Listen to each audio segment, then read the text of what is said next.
It's on. Got it first time. Good. Here we go. Day 1. Hello, I'm Freddie Engels, and this is my video diary for my creative writing class. How to write a novel. Something like that. Day 1. Oh, God, shit, I said that already. Okay, edit it out. I can do that. Who would ever know? Not that smart-ass teenager who runs the writing workshop. He is convinced I couldn't possibly understand anything invented in the last 2 centuries. Oh, don't go there, Freddie. Life's too short. Mine is, anyway. Okay. What have I noticed today? My hair looks green in the mirror. Maybe it was the light.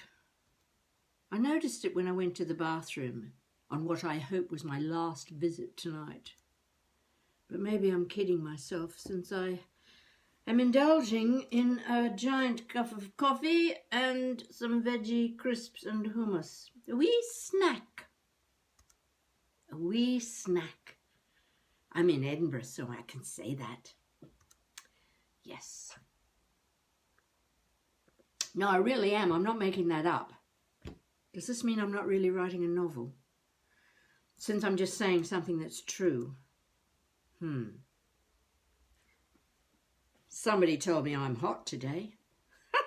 And not in a Fahrenheit or even a Celsius sense. Also true. Younger man. 40s, maybe. At the bottle shop. When I went to pick up my Glenfiddich. And he's someone I actually do know. Not some military bloke who's obviously a real person, but whose identity has been stolen by some jackass who thinks I've got money because I'm old, and who thinks I'm stupid because I'm old. Because old people couldn't possibly be suspicious of young, handsome blokes wanting to get to know me. Good grief. I know there are some stupid old people around, but there are some really stupid young ones too. Pardon me. Stupidity knows no age. It doesn't even know its own name. Okay, back to the diary. First things first. No, I'm going to start at the end. Because everyone has a beginning, a middle and an end, and my end is pretty close now. Losing your mother can make you feel like that. It's still pretty fresh, so I won't go there. Okay, let's get to the end, at least how I would like it to be. Not alone. Sounds horrible, doesn't it? And I know there's all these people who die in hospital alone, just with tubes and things stuck up them, but at least they've got doctors and people around them. No, I mean, you know what I mean. I don't want to just sort of be here sometime and not feeling very well and lying there thinking, oh my God, I'm dying and there's nobody here. But on the other hand, why not? There's nothing anybody can do at that point. There's nothing I can do. But that is the point, isn't it? It's not about the end. It's about the bit before, when you're lying there wondering what the hell was that about. That's when you need somebody in the room banging on about how dreadful politicians are and how humanity is going to hell in a handbasket. And you just want it all to be over and done with because you're totally pissed off. Oh, don't worry, I'm not going to top myself. I am committed to seeing it through to the very end. There was a time, many, many years ago, when I did seriously considered killing myself. I was 22 years old. Dangerously lonely in London. Struggling with an affair that wasn't an affair, it was just a crush on some guy that encouraged my attention. but we was never going to do anything about it. He claimed his brother was the manager of The Who. The what? I had no idea who The Who were. I don't think they'd even broken into the charts at that point. If they had, I hadn't heard about them.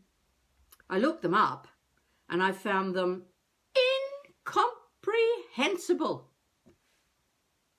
Couldn't understand a word they were singing. It still annoys me when I can't make out the words that people are singing. Why do they have words? Are they trying to communicate or are they not? Oh, so it's not just that my hearing is deteriorating with age that makes me cranky when I can't make out the words. I've always been this way. Where was I? This is going to happen a lot, I can tell. Oh yes, that time in London, getting off the tube a stop early at Notting Hill Gate Station, crying,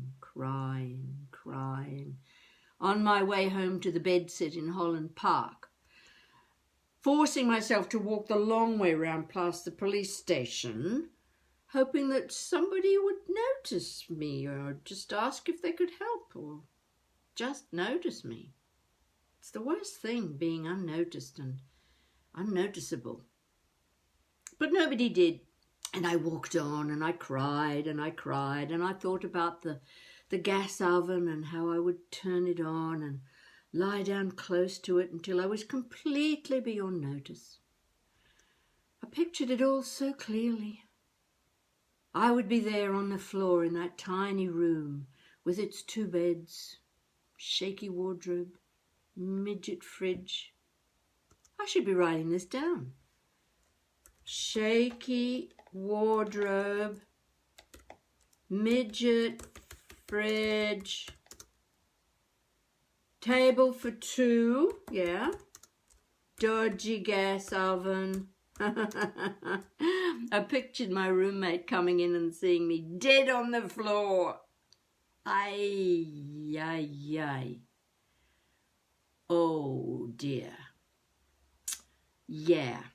And then I wondered what she would be like after she stopped screaming and what would happen next and then what would happen the next day and then the next. And I realized I wouldn't be there to find out. And then I noticed that I was curious about what would happen the next day and the next day and the next and what the next might have to offer. That was the end of that brilliant idea. Now imagine if I'd written that whole story down at the time, then and there. Yeah, that fictitious suicide so beautifully envisioned even in my head. Hey, that's interesting. Something that you imagine that didn't actually happen. That's fiction. Hey, this talking out loud thing is working. It's not that I don't think about suicide from time to time, but I've discovered that if you mention it to medical professionals, especially psychiatrists, they feel obliged to prescribe antidepressants and declare you suicidal.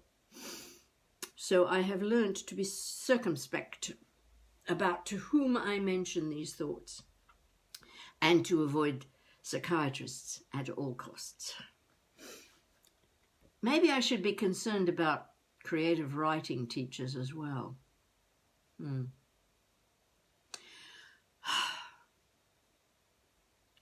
Did you notice what I said just then about being curious, about noticing my own thoughts? Apparently this is not the way most people live their lives. Noticing their own thinking patterns, thinking about thinking. My mother used to tick me off. Analysing yourself, stop it. It annoyed her. And I couldn't understand why, because I didn't know how to not do it, any more than I knew how to not do the other thing that caused her to let fly with her other favourite chastisement, stop showing off. Oh, bugger, I'm going to have to go again. No, discipline, self-control. If I go upstairs now, I know I won't come back down tonight and I'll never finish this damn thing. Okay, why did I think that would be the last time I needed to go? Huge mug of tea and 2 glasses of Glenfiddich. One trip was never going to last me the night. Oh, my hair still looks green in the Camry thingy. Do you think there's something wrong? I only noticed it when I got back from the bottle shop. Where was I? Oh no, I forgot to hit the pause button. Shit! It's going to take me longer to edit this thing than it's taking me to record it.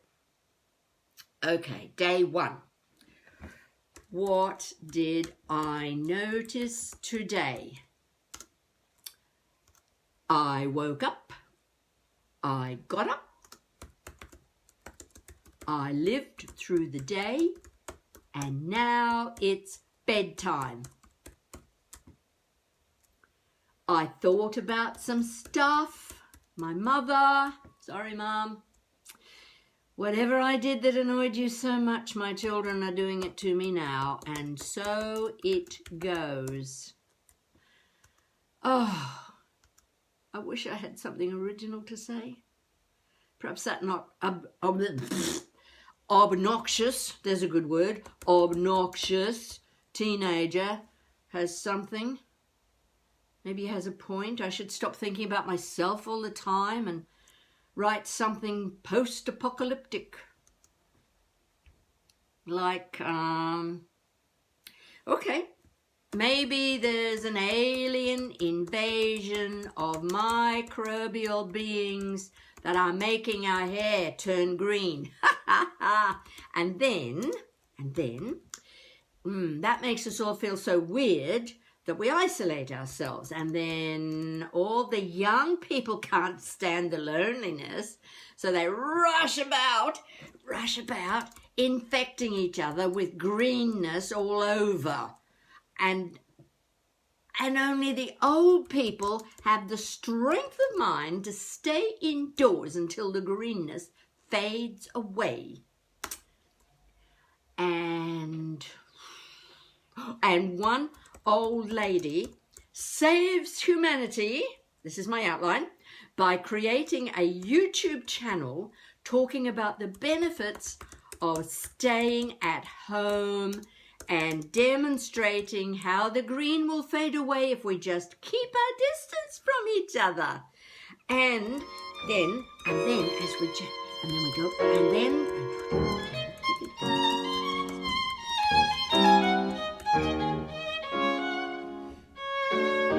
I'm on a roll.